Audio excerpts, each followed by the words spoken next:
So there's a possible serial killer in my town. A lot of y'all have probably seen that they're thinking that there's a serial killer in Columbus, Ohio.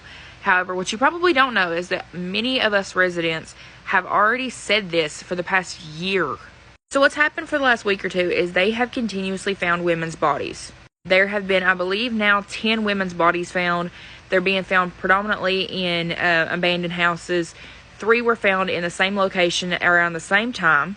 A lot of people are saying, no, this isn't happening. Simply turn on the news. Turn on the news. Columbus, Ohio police just reported that they are actually opening an investigation into this being a serial killer because they're finding so many bodies so close together. Now, if you know anything, I have been reporting and talking about the human trafficking that's going on in Columbus and in Newark and in just Ohio in general. But I focused heavily on Newark and Columbus for one of 2 reasons. Newark and Columbus are hotbeds for homeless.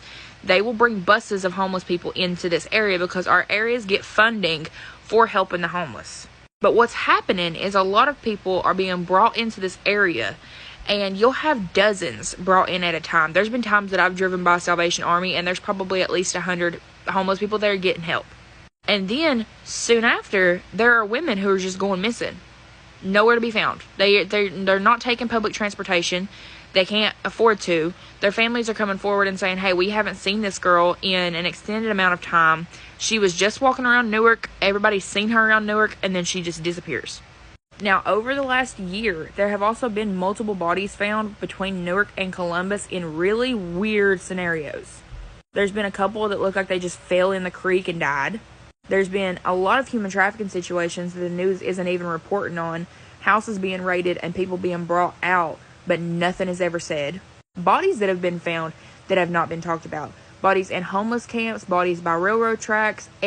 There's been multiple things that has been happening that hasn't been reported on.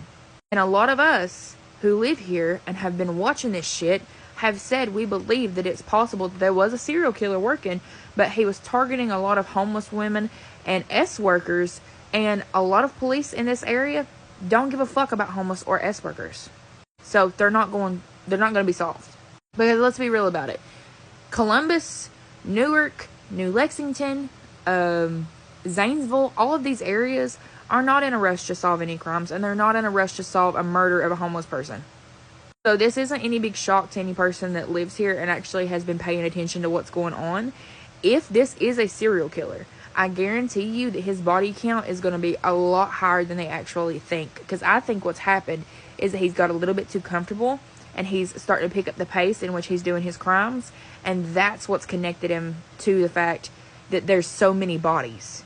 Like, he went from maybe 1 or 2 here or there to now you're taking out 3 at a time, and you're being sloppy with it. So now the police have to address this, and they have to acknowledge this.